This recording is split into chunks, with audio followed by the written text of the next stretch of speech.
जय हिंद दोस्तों। आज की वीडियो दोस्तों बहुत ज्यादा इंटरेस्टिंग होने जा रही है क्योंकि जिस टॉपिक को आज हम डिस्कस करने वाले हैं उसका नाम है NPO, non profit organisation. Non profit organisation के दोस्तों ऑलरेडी हम जो है 2 पार्ट कर चुके हैं और आज जो आपके स्क्रीन पे साफ दिखाई दे रहा है वह पार्ट नंबर 3। दोस्तों अगर आप हमारे चैनल पे नए हैं, अभी तक आपने चैनल को सब्सक्राइब नहीं किया तो फटाफट चैनल को सब्सक्राइब करें, बेल आइकन को दबाएं ताकि कोई भी एजुकेशनल या फिर जीके से रिलेटेड इंफॉर्मेशन हो वह टाइम टू टाइम आप लोगों तक मिलती रहे। तो समय को वेस्ट ना करते हुए फटाफट कर लेते हैं चीजों को कंटिन्यू। दोस्तों मैं ऑलरेडी आपको नॉन प्रॉफिट ऑर्गेनाइजेशन के बारे में बता चुका हूं, मतलब एनपीओ नॉन प्रॉफिट ऑर्गेनाइजेशन वे ऑर्गेनाइजेशन जिसका मेन काम जो होता है वो प्रॉफिट कमाना नहीं होता है। तो फिर क्या होता है? उसका मेन काम होता है लोगों को सर्विस देना, like a hospital, like a school. ये क्या कर रहे हैं? लोगों को सर्विस दे रहे हैं। तो नॉन प्रॉफिट ऑर्गेनाइजेशन के अंदर में ये सब चीजें आती हैं। और दोस्तों इसकी अकाउंटिंग अब हम जो सीखने जा रहे हैं पार्ट नंबर 3 में, तो वीडियो बहुत इंटरेस्टिंग होने वाली है। ध्यान से क्वेश्चंस को करेंगे और ध्यान से सब चीजों को समझने वाले हैं। दोस्तों पार्ट नंबर 3 में सबसे पहले हम आइटम्स के बारे में बात करते हैं। मैं आपको ऑलरेडी दोस्तों बता चुका हूं कि नॉन प्रॉफिट ऑर्गेनाइजेशंस के अंदर में क्लब्स भी आते हैं, नॉन प्रॉफिट ऑर्गेनाइजेशंस में और सारी चीजें आती है। अगर मानिए नॉन प्रॉफिट ऑर्गेनाइजेशन से क्लब आते हैं और क्लब की ट्रीटमेंट करते हैं, मतलब कई ऐसे स्पेसिफिक आइटम जिसके हम ट्रीटमेंट आज सीखने वाले हैं, करने वाले हैं। दोस्तों ध्यान दीजिए, आपके क्लब की मैं बात करता हूं। मानिए आपका क्लब है किसी भी टाइप से, चाहे क्रिकेट एकेडमी हो, समथिंग एल्स, कुछ भी हो सकती है। दोस्तों उसमें कलेक्शन किस टाइप से होंगे? दोस्तों 2 टाइप से कलेक्शन होंगे। जैसे फर्स्ट ऑफ ऑल कलेक्शन क्या होंगे, जिसे आप कहोगे मैच फंड। मैच फंड दोस्तों, मैच फंड का मतलब होता है मैच को खेलने के लिए फंड को कलेक्ट किया। अब मैच को खेलने के लिए अगर फंड को कलेक्ट करोगे तो आपका सोर्स ऑफ इनकम कहलाएगा, लेकिन आप इसे इनकम में नहीं दिखाओगे, इसको लायबिलिटी में दिखाओगे क्योंकि आप इसको यूज करोगे। जब कोई चीज यूज में आती है बाद में तो उसको हम लायबिलिटी साइड में दिखाते हैं, इसको आप यूज करोगे। तो देखिए दोस्तों 2 टाइप से पैसे आएंगे, एक आगे मैच फंड और दूसरा आ गया सेल ऑफ टिकट, मतलब sale of match ticket. Sale of ticket, अब देखिए दोस्तों ध्यान दीजिए, टिकट को बेचने से जो भी आप मैच खेलते हो, देखिए स्टेडियम के अंदर अगर मैच होता है तो उसकी भी टिकट बिकती है, जो आपको बिल्कुल सिंपल से वे में पता है। इस तरीके से अगर आप कोई भी टूर्नामेंट्स खेलते हैं उसमें अगर आप टिकट को सेल करते हो तो उसे सेल टिकट होगा, मतलब सेल ऑफ टिकट, मतलब मैच खेलने के लिए जो भी आप टिकट सेल करोगे उसके अमाउंट। ये 2 तरीके से आपके पास में दोस्तों इनकम आने वाली है। दोस्तों थर्ड इनकम जो आएगी वो एक और आ सकती है, जैसे donation for match. Donation for match, आपको किसी ने मैच खेलने के लिए डोनेशन दे दिया, डोनेशन फॉर मैच। दोस्तों देखिए ध्यान दीजिए, 3 टाइप से इनकम होगी। मैच फंड, सबसे पहले आपने फंड कलेक्ट किया मैच खेलने के लिए। Then second sale of ticket, आप चाहो तो टिकट सेल कर सकते हो किस चीज के लिए, जो आप मैच मतलब खेलोगे या फिर जो मैच होने वाला है, टूर्नामेंट होने वाला है। Then third donation for match, match खेलने के लिए जो डोनेशन को कलेक्ट किया। इसी तरीके से आप दोस्तों आते हैं मेन चीज के ऊपर में। ये तो आपके आगे जो कि आपके पास में कलेक्शन आएगी, रेवेन्यू आएगी। अब मैं बात करता हूं जो आपके पास में एक्सपेंडिचर्स होंगे। दोस्तों ध्यान दीजिए, तो अगर आप टूर्नामेंट करते हो या मैच फंड हो गया तो टूर्नामेंट एक्सपेंस इसमें आ जाएगा। टूर्नामेंट एक्सपेंस, जो भी आप टूर्नामेंट करवाते हो उसके खर्चे इसके अंदर में आ जाएंगे, टूर्नामेंट के खर्चे आ जाएंगे। और दोस्तों आपने ध्यान दीजिए, सही सुना होगा, अगर कोई भी इस तरीके से मैच होता है तो उसमें प्राइज देने का रिवाज है, मतलब प्राइज दिया जाता है। टूर्नामेंट के अंदर प्राइज होता है, फर्स्ट सेकंड थर्ड कुछ भी हो सकता है, ट्रॉफी हो सकती है, XYZ कोई अमाउंट हो सकता है। तो देखिए पहले एक्सपेंस आ गया आपका टूर्नामेंट एक्सपेंस, दूसरा आपने प्राइज दिया है। देन थर्ड आपके ऊपर में और भी अगर कोई एक्सपेंसेस या फिर चीजें है वो भी आप इसके अंदर में ऐड कर सकते हो। बेसिकली 2 टाइप्स के होते हैं, टूर्नामेंट को मतलब करने के लिए जो एक्सपेंस आ रहा है first of all, then second आप अगर प्राइस दे रहे हो तो उसको भी आप इसके अंदर में ले लोगे दोस्तों। तो ध्यान दीजिए, आपके पास में 3 टाइप से आपके पास में इनकम आई और 2 तरीके से एक्सपेंडिचर हो गया। इसी की ट्रीटमेंट आपको सीखना है दोस्तों। और तो और कुछ बंदे क्या होते हैं, इन्वेस्टमेंट कर देते हैं किसमें, मैच फंड के अंदर में, मैच के अंदर में।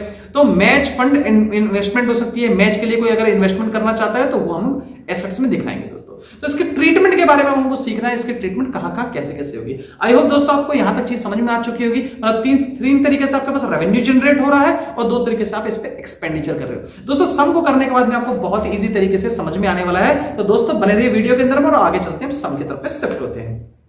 दोस्तों क्वेश्चन नंबर 3 बिल्कुल आपके स्क्रीन पे साफ दिखाई दे रहा है। Question number 3, How will you show, मतलब किस तरीके से शोन करेंगे, the following in the balance sheet of a club। दोस्तों ध्यान दीजिए, क्लब क्या है, NPO। याद कीजिए मैंने आपको बताया था क्लब क्या है आपका, तो क्लब हो गया आपका NPO, मतलब हम बना रहे हैं क्या, नॉन प्रॉफिट ऑर्गेनाइजेशन। साल कुछ भी हो सकता है, साल 2020 हो सकता है, 21 हो सकता है, 22 होता है। आइए सम को करते हैं। First of all first point कहता है डोनेशन फॉर बिल्डिंग। दोस्तों बिल्डिंग के लिए डोनेशन दिया गया है। ध्यान दीजिए, मैंने आपको ऑलरेडी डिस्कस करके बता दिया है, donation are 2 types, there is special donation and general donation. Special donation में एक वर्ड लगा होता है जिस वर्ड का नाम है फॉर, मतलब कैसे, donation for this, donation for swimming pool, donation for building, donation for something else. किसी भी चीज के लिए अगर डोनेशन दिया और आगे फॉर लग गया, इसका मतलब स्पेशल डोनेशन है। वाह कितना सिंपल। आगे कहते हैं special contribution for computer lab. दोस्तों फर्स्ट आ गया डोनेशन फॉर बिल्डिंग, दूसरा special contribution for computer lab, sports fund, sports expenditure and sports fund investment. अब इसको दिखाएंगे कहां?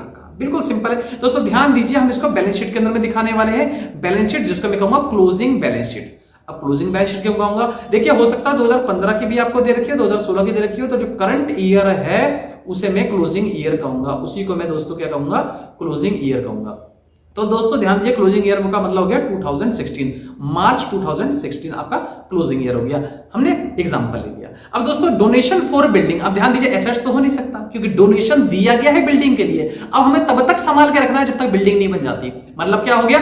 आपको यहां लिखना है डोनेशन फॉर बिल्डिंग, आप लिखोगे डोनेशन फॉर बिल्डिंग, मतलब आपने बिल्डिंग के लिए डोनेशन दे दिया। अब आप जब इस पे लिखोगे तो आप लिखोगे कितने रुपए? 25 लाख रुपए। अब ये अमाउंट 25 लाख रुपए दोस्तों यहां पे आप मेंशन कर दोगे। अब इसका यूज कैसे करोगे? ध्यान दीजिए, अब इसका थोड़ा पोर्शन आप यूज करोगे, मतलब थोड़ा पोर्शन आप यूज करोगे। मानो एक बार में तो 25 लाख लगेंगे नहीं, एक बार में आपने यूज किया 2 लाख रुपए, फिर आपने यूज किया 4 लाख रुपए, फिर आपने यूज किया 5 लाख रुपए, ऐसे कर करके आप इसके सारे पैसे यूज करोगे। जब तक ये पैसा यूज नहीं हो जाता तब तक ये लायबिलिटी कहलाएगा। क्यों? क्योंकि हमें मिला है उसको यूज करने के लिए। तो दोस्तों हम लोगों को क्या करना है? हम लोगों को बैलेंस शीट के लायबिलिटी साइड दिखाना है। आप लोगों को पता है ऑलरेडी एसेट्स क्या है और लायबिलिटी क्या है। आई होप 12th में पढ़ने वाले बच्चे को एटलीस्ट कम से कम पता ही होता है कि इसके अंदर में हमारे पास एसेट्स क्या होगी और लायबिलिटी क्या होगी। दोस्तों ये पार्ट जो होता है एसेट्स का होता है और ये पार्ट जो दोस्तों होता है वो लायबिलिटीज का होता है। दोस्तों आई होप आप लोगों को इतनी चीज पता होगी। आगे चलते हैं, हम फटाफट इसके सम करने वाले हैं। तो ध्यान दीजिए, पहला हो गया डोनेशन फॉर बिल्डिंग, दूसरा आ गया special contribution for computer lab. Computer lab के लिए स्पेशल डोनेशन दिया गया है, स्पेशल कंट्रीब्यूशन किया गया है, तो वो भी आप इसमें ले सकते हो, special contribution for computer lab. How much? 10 lakh rupees. तो दोस्तों आपने 10 लाख रुपए भी इसमें ले लिया। अब आते हैं 3 चीजों पे, ये कहां जाएगा? स्पोर्ट्स को फंड, स्पोर्ट्स फंड लिया आपने, तो मैंने आपको बताया स्पोर्ट्स फंड में से स्पोर्ट्स एक्सपेंडिचर माइनस होगा। तो स्पोर्ट्स फंड आपका 5 लाख रुपए का, उसमें से आपका माइनस हो जाएगा स्पोर्ट्स एक्सपेंडिचर। तो लिखोगे sports fund is equal to में 5 लाख रुपीज एंड माइनस में लिखोगे स्पोर्ट्स एक्सपेंडिचर आप लोग का हाउ मच? 1,20,000 रुपीज। माइनस करेंगे तो दोस्तों आएगा आपका 3,80,000 रुपए, 3,80,000 रुपीज। ये आपका दोस्तों स्पोर्ट्स फंड बैलेंस बच गया। अब इसमें से आप नेक्स्ट यूज कर सकते हो, नेक्स्ट ईयर भी। दोस्तों last point, sports fund investment. This is the most important point. क्यों? क्योंकि इसमें लास्ट वर्ड कह दिया इन्वेस्टमेंट। स्पोर्ट्स फंड होता तो मैं लायबिलिटी दिखाता, लेकिन इन्वेस्टमेंट वर्ड आते ही मेरे दिमाग में आ गया, हिंट कर गया कि कहां लिखूंगा, तो यहां लिखूंगा एसेट साइड। तो लिखूंगा sports fund investment, how much? 5 lakh रुपए। दोस्तों इसमें बैलेंस शीट मैच नहीं करेगी क्योंकि और बहुत सारे जो फिगर्स हैं वो इसके अंदर में नहीं है, क्योंकि आप एसेट साइड देख सकते हो, एसेट्स में कैश नहीं है, बाकी चीजें नहीं है, मिसिंग है, तो इसलिए बैलेंस शीट मैच नहीं करेगी। बट हमें क्या करना है? हमें पोस्टिंग सीखना है। अभी तक हमने क्या सीखा? तो हम कहेंगे जी हमने तो सीखा है क्या? तो यस, पोस्टिंग। कहां की चीज कहां जाएगी ये सीखने का है। आइए दोस्तों नेक्स्ट करते हैं सम, जो कि आपके स्क्रीन पे साफ दिखाई दे रहा है। Question number 4।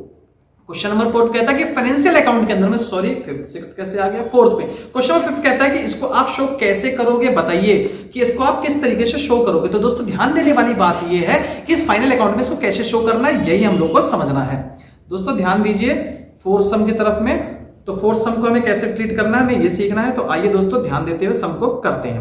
दोस्तों क्या कहता है? पहला कहता है प्राइज फंड, कोई इशू नहीं। दूसरा कहता है interest on prize fund investment, कोई इशू नहीं।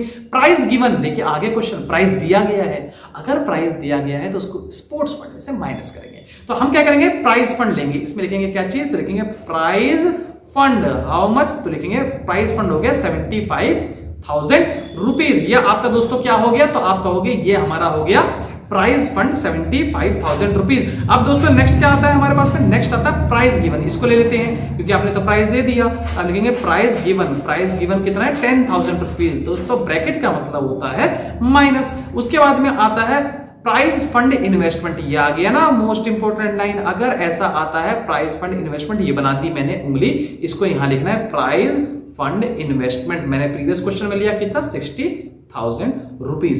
दोस्तों उसके बाद में आता है donation for prize fund. Prize fund के लिए क्या दिया गया है? तो डोनेशन 25,000 रुपए का दिया गया है, तो उसको भी ऐड कर देंगे। Donation for prize fund how much? 25,000 rupees.